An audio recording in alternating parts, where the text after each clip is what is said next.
ვიმყოფებით რესპუბლიკაში, სადაც ცოტა განსხვავებული ტიპის ივენთი არის. ახლა ჩემგან მიმდინარეობს ინსტალაცია, დაინსტალირდა JBL-ის ლაინერის აუდიო სისტემა, ასევე განათების სისტემა, ჩამოიკიდა იარუსებად ყველა ფერმაზე.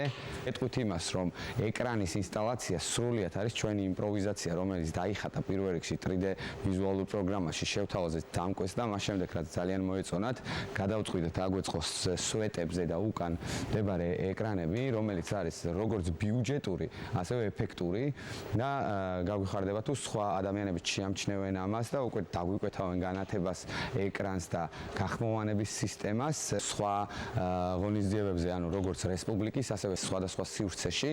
ასევე უნდა აღინიშნოს ჩვენი ტექნიკური გუნდი, რომელიც არის განცალკევებული როგორც განათების ტექნიკოსები, ასევე ხმის ინჟინრები და ეკრანის ვიზუალური ტექნიკოსები. გვაქვს ასევე ჩვენი ლოჯისტიკური სისტემა, რომლის მეშვეობით ვართ ძალიან მობილურები და ყველაფერს ვაკეთებთ წამზე, იმიტომ რომ დრო არის ყველაზე მნიშვნელოვანი, როდესაც ივენტს ვაკეთებთ და ამას ჩვენ ყველაფერს ვაანალიზებთ და ამ პასუხისმგებლობას ყველაფერს ჩვენს თავზე ვიღებთ.